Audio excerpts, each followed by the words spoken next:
Okay. How should parents act at their child's game? That's probably the question of the night. That was me and Steve's favorite question. Yeah, and it's a great question. Again, I'm a dad, and I've created a rule for myself, and it's just shut up. That's what I tell myself. When I want to say something, I don't say it. Okay. If my kid does something great, I'm there. Hey man, good. If he does something that, he fails, he strikes out, he makes a bad pitch. As much as I want to say something, I just don't say anything. Your kid already knows what he did wrong. You yelling it from the stands, how is that going to have any positive impact on what just happened? He already feels bad enough about what happened as it is. And then he's got the anxiety and the worry about you commenting on it. There's so many kids that walk up to home plate, they walk out to the mound, and they're so afraid to fail because they're afraid how you're going to act. They're afraid what you're going to say. So don't say anything. I go to my kids' games. I go down the right field line. I try to cheer for all the kids. When my kids get in the car, you're grabbing the steering wheel and you're like, all right, I'm going to say it. Don't say it. Just leave your kid alone. Let him figure it out on his own. There's too much, I think they call it helicopter parenting or something is the term. Like, my parents came to all my games, and they were always there for me. If I needed to talk about stuff, they were great. But you know what? They backed off. They let me figure it out by myself. It's such like this competitive thing. And I got to tell you, I really fully believe this because I've been around this for a long time. I think the parents are more embarrassed for themselves socially because Johnny made the error that cost their team. They're more focused on how people are perceiving them, that they're taking it out on Johnny. Johnny's a kid. He's just playing a game. So if he makes a mistake, if he strikes out with the bases loaded looking, he didn't want to do that. Now, if your kid's being lazy, if he's not paying attention, if he's being disrespectful, if he's joking around the bench when he shouldn't be doing that, that's when you should say something. Not necessarily right there. But that's when I think parents have the right to step in.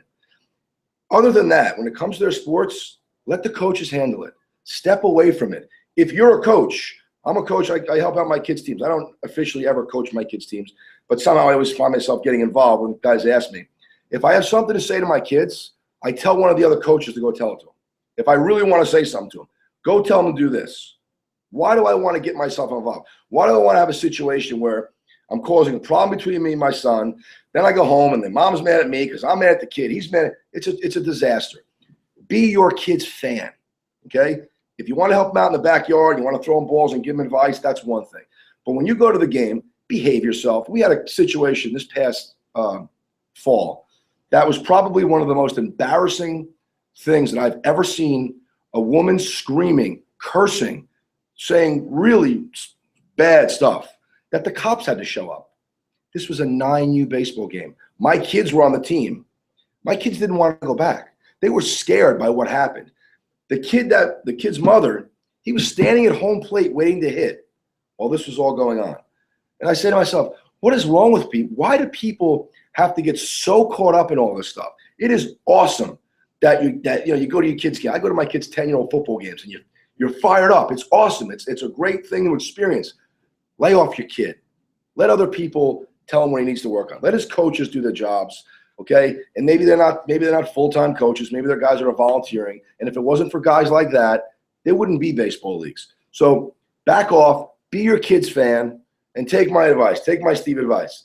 When you feel like you got to say something, just shut up. Let your kid be a kid. Let him learn his lessons on his own, and just be his fan and be a supporter, please. There's way too much of this going on. It's getting worse and worse.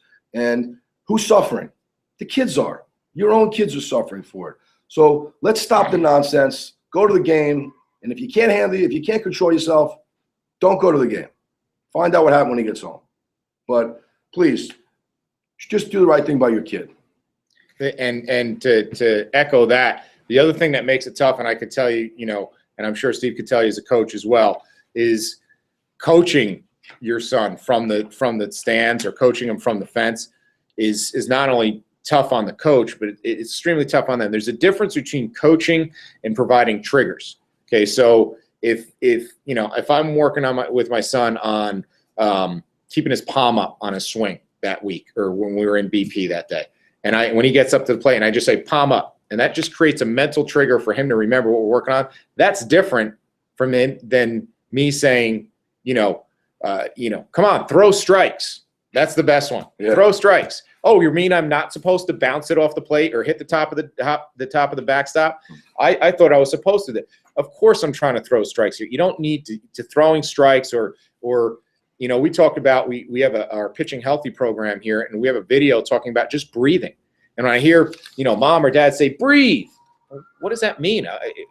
I'm not holding my breath, so I don't know what you mean by that. So all you're doing is confusing me on the mound. So we actually talk about the importance of breathing, and we're going to talk about how to teach yourself how to breathe properly depending on the situation you're in.